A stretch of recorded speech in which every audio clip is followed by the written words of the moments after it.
على رسول الله وعلى آله وصحبه ومن والاه إلى يوم الدين وبعد.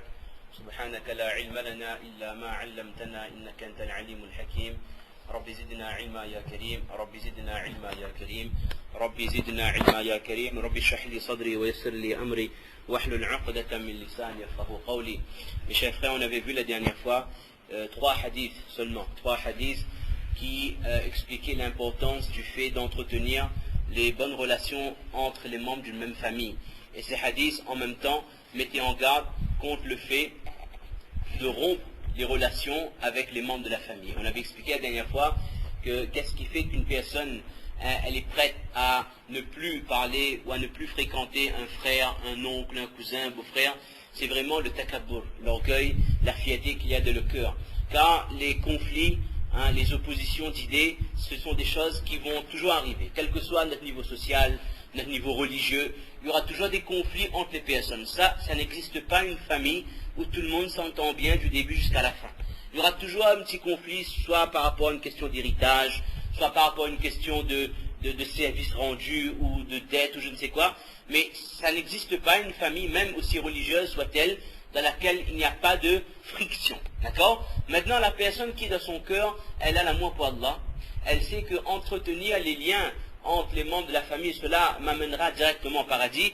Elle va faire preuve de concession. Même si dans un cas où elle a tort, où elle sait que c'était l'autre qui abuse ou fait des choses qui ne sont pas bien, ou me manque de respect, ou m'a pas donné mon droit, elle va se dire intérieurement que je pardonne cette personne pour Allah. Et on avait dit que ça, c'est une action exceptionnelle. Et pour compléter ce qu'on avait dit la dernière fois, le orateur dit qu'il y a trois qualités. Il y a trois qualités. Ça, ce sont des qualités qui sont caractéristiques aux habitants du paradis, c'est-à-dire aux futurs habitants du paradis. La tujadu illa fil karim. Il dit que al-ihsanu ila al-musi wal-afwi amman zalamah wal-badhlu liman harramah.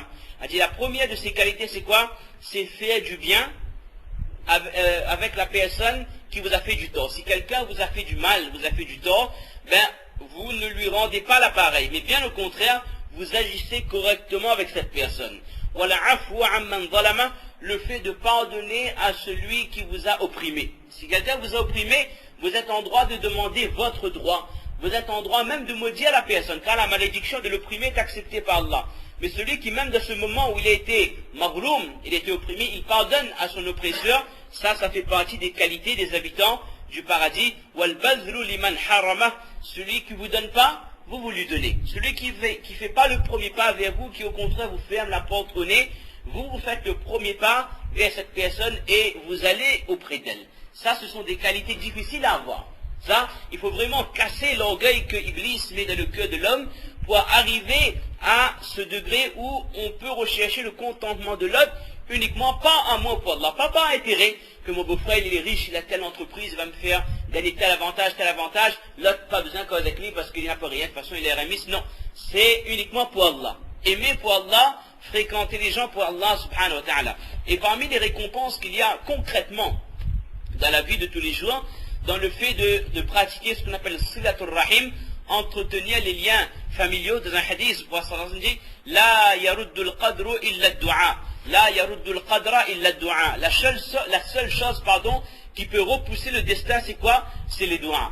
Et le prophète dit, et c'est ça qui nous intéresse, wala yazidu fil umri illa al-birri. C'est-à-dire la seule chose qui augmente l'espérance de vie d'un homme, c'est quoi? C'est al-birr, c'est-à-dire entretenir les liens familiaux. Les muhaddithines disent que celui qui garde de bonnes relations avec sa famille, cela lui donne encore plus d'espérance de vie, ou alors plus de baraka dans les années qui lui restent à vivre.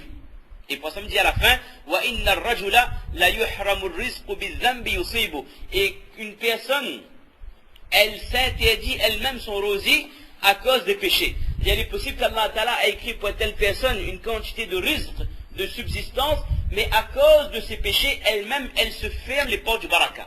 Les péchés, ça ferme les portes de la baraka, de la bénédiction d'Allah dans le pain quotidien, dans la subsistance.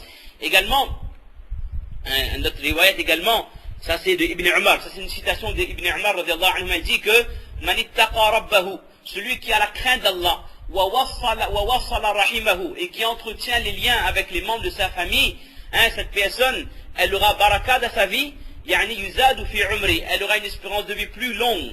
وثرى له ماله, et cette personne aura la bénédiction dans ses biens. C'est-à-dire, même sur le plan financier, quelqu'un qui garde de bonnes relations avec la famille, elle aura barakat dans sa vie et baraka, la bénédiction dans ses revenus, dans son argent.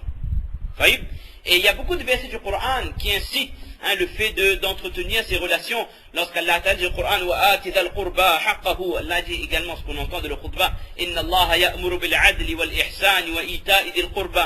Dans ce verset, c'est peut-être l'occasion de l'expliquer, on entend ça tous les vendredis.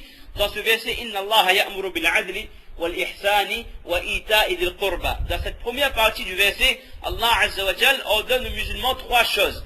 La première chose, al-adl, dans ce sens-là, ça veut dire al-tawhid, l'unicité d'Allah subhanahu wa ta'ala, wal-ihsan, et de bien agir envers les gens, d'une manière générale, d'avoir un bon akhlaq, agir correctement avec les gens d'une manière générale. Et ensuite, Allah Azza wa Jal précise, wa ita'i dhil qurba, c'est-à-dire d'entretenir de bonnes relations avec les membres de la famille. Comprenez que si chaque Jumu'ah, dans le khutbah, on répète ce ayat du Coran, ça doit nous faire comprendre réellement que c'est quelque chose d'extrêmement important.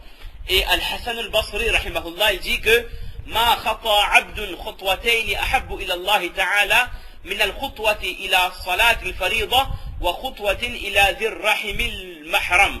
Il dit que les deux pas qu'un homme fait, un musulman fait, qui sont les plus appréciés par Allah subhanahu wa ta'ala, c'est quoi? C'est le pas qu'un homme, un musulman, il fait pour venir faire sa salat faraz. C'est-à-dire comme nous on a fait pour venir à la masjid, ce pas-là, l'effort qu'on va faire, c'est apprécié par Allah. Et également les pas qu'un homme va faire, qu'un musulman ou une musulmane va faire pour aller rendre visite à un membre de sa famille.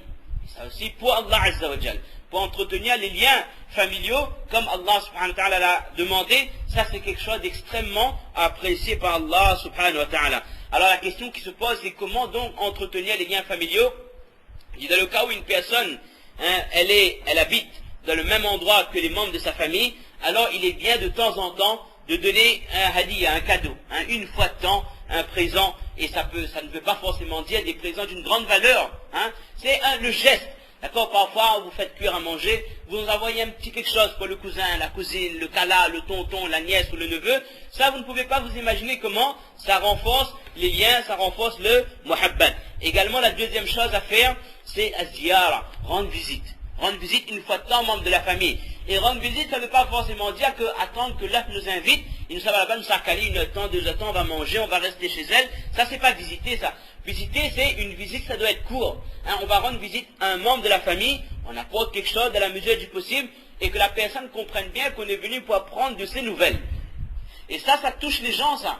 Que quelqu'un apprend de vos nouvelles. De nos jours, on vit tellement dans un cercle fermé, les gens sont tellement personnels, qu'une personne vient vous voir, pas pour vous demander de l'argent emprunté, pas pour vous demander un service, ou de l'aider, ou autre chose, uniquement pour s'assurer que vous allez bien. Mais ça touche la personne. Et ça renforce les liens entre les personnes. Maintenant, pour le premier cas, les cadeaux, etc. Et puis, il y a le cas aussi, si la personne de la famille, elle a des difficultés sur le plan financier, essayez de l'aider. Mais ça, c'est pour la personne qui a les moyens. Maintenant, si quelqu'un n'a pas les moyens, essayez de soutenir les membres de sa famille sur le plan psychologique, en rendant des visites, en encourageant, en téléphonant régulièrement. Et le moyen, il dit même que si vous êtes absent, vous êtes hors du pays, gardez contact quand même par l'intermédiaire de lettres. Bon, le livre a été écrit il y a des siècles et des siècles de cela, mais aujourd'hui il y a Internet, il y a MSN, mais le fait d'envoyer un message, demander comment ça va, la famille va bien, Eid Mubarak ou autre chose, ça aussi, si on le fait pour rechercher le consentement d'Allah, ça aussi sera considéré comme une bonne action. Parce qu'on est en train d'envoyer un message dans le but de rapprocher les cœurs, de raffermir les liens familiaux entre deux personnes. Donc pour résumer, on va terminer, pour résumer, quelles sont les récompenses qu'il y a dans le fait, on avait vu un peu les mises en garde, ce qu'on avait vu la dernière fois, que même dans une assemblée où il y a quelqu'un qui rompt les liens familiaux, la rahmat d'Allah ne descend pas. On a vu également qu'il n'y a pas une action qui est aussi rapidement récompensée sur ce dunya que le fait de raffermir les liens entre les membres de la famille. Et il n'y a pas un péché qui est aussi rapidement puni dans ce dunya que le fait de rompre les liens familiaux. Quelqu'un qui fait le niyat, à partir d'aujourd'hui je ne parle plus avec cette personne, je ne fréquente plus, ça c'est quelque chose d'extrêmement grave et la punition elle viendra de ce dunya qu'Allah nous protège. Donc en résumé, la personne qui entretient des bonnes relations avec les membres de sa famille, premièrement, elle aura le contentement d'Allah, et Allah seul sait qu'est-ce que c'est comme quelque chose d'exceptionnel d'avoir le contentement d'Allah. Deuxième chose, cette action fera rentrer le contentement dans le cœur de son prochain. Et ça, c'est une grande action que de faire contenter le cœur d'un musulman. Tout comme c'est un péché grave de casser le cœur d'un musulman, c'est une grande récompense, une grande action que de contenter le cœur de son prochain. Également, il y a la satisfaction des malaïkas, car les anges aiment ce genre d'action également, et ils l'écrivent, ça c'est sûr, et cela attriste Shaitan. Ça c'est bien, c'est l'occasion de lui en mettre un coup à lui aussi, parce que Shaitan, il est super heureux quand il a pu casser les liens entre soit un homme et une femme, ou quelqu'un, ou deux personnes d'une même famille. On connaît qu'à la fin de la journée, tous les petits shayatines, ils viennent voir Iblis, et chacun, il amène un peu le palmarès, le compte rendu de la journée, et celui qui est le plus honoré, c'est qui? Celui qui a pu semer la zizanie entre un homme et une femme. Car dans 95% des cas, lorsqu'il y a divorce, lorsqu'il y a une séparation entre un homme et une femme, la plupart du temps, ça c'est Shaitan qui vient faire son travail. Parfois, l'origine, c'est des problèmes vraiment minimes qu'on peut régler avec un peu d'intelligence, l'esprit posé, mais Shaitan, il fait en sorte que les deux parties perçoivent le problème sous un autre angle, et Shaitan fait son travail avec la dilapidation, avec plein de choses, qu'après, à un moment donné, c'est comme si qu'il y a un mur, on ne peut plus continuer à vivre ensemble. Donc, quand on entretient les liens entre les personnes avec les membres de la famille, Shaitan, il est attristé. Également, comme on a dit tout à l'heure, il y a baraka dans notre vie. Certains ulama disent que c'est une bénédiction dans la vie qu'on a, ce qu'on pourra faire. D'autres sont d'avis que non. C'est-à-dire, si quelqu'un il devait vivre 70 ans, ben Allah lui donne encore plus de vie à vivre par l'intermédiaire de cette bonne action. Et baraka fil rizq, ça, il n'y a pas besoin d'expliquer. On aura plus de bénédictions dans nos revenus, dans nos moyens financiers, et cela, bien sûr, on renforce la mawadda, la muhabba dans la umma, et également après notre mort, après notre décès, ben, les gens continueront à parler en bien de nous. Si aujourd'hui une personne meurt et qu'elle avait d'excellentes relations avec toutes les personnes de sa famille, il y a 30 personnes de sa famille, et ces personnes sont tous satisfaites de cette personne qui est défunte, ben, assurément, il y aura 30 personnes qui vont faire dua pour vous en permanence. À chaque fois qu'il y aura l'occasion de faire dua, je dis, Wallah, pardonne mon frère, ou pardonne mon papa, pardonne mon oncle, c'était quelqu'un de bien, récompense-lui pour telle action. C'est-à-dire que si on meurt de la famille à 30 personnes, il y a 15 avec qui on n'avait plus de relations, il y a 15 seulement avec qui on entretenait un peu de lien, mais c'est un manquement énorme. C'est-à-dire que si tout le monde, il avait de bons mahabba avec vous, ben ce seront des personnes qui vont faire dua pour vous. Et le musulman se doit de faire en sorte que, tant dans ses relations avec Allah, il est irréprochable, rien de raté parmi les fara'id des obligations, mais également avec les gens. Il faut que quand un homme meurt, il ne laisse pas un casa derrière son dos, il ne laisse pas 1 euro de dette, et il ne faut pas que lorsqu'il meurt, il y a quelqu'un qui a une reproche à lui faire. Qu'il a vexé, ou il a fait son ribat, il a critiqué, ou il a insulté, ou il a oppressé. Il faut que lorsqu'on quitte ce dunya, personne n'a quelque chose à nous reprocher. Et c'est trop facile que quand on voyage, on dit, ben fais maf. C'est pas comme ça.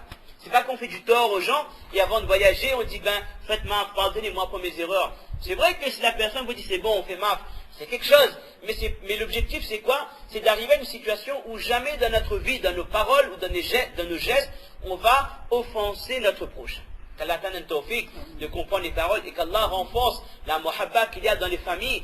Et s'il y a des familles qui sont un peu cassées, dans lesquelles il y a des brisures, il y a des querelles qui ont donné naissance à des fractures, qu'Allah Ta'ala, il donne tawfiq à toutes les personnes de retourner vers leur prochain, et qu'Allah unisse nos cœurs et unisse le cœur de tous les musulmans de la Ummah. Qu'Allah donne tawfiq de comprendre, de mettre en pratique et de propager à nos mères et à nos sœurs à la maison. Ma tawfiq illa billah. Subhana rabbika rabbil izzati amma yasifun. Et demain c'est la nouvelle année, Inch'Allah. On va essayer de voir si jusqu'à la fin de la semaine, on va essayer de faire un petit programme de 20 minutes ou 30 minutes après la salat, mais bien après le sunnat vitar.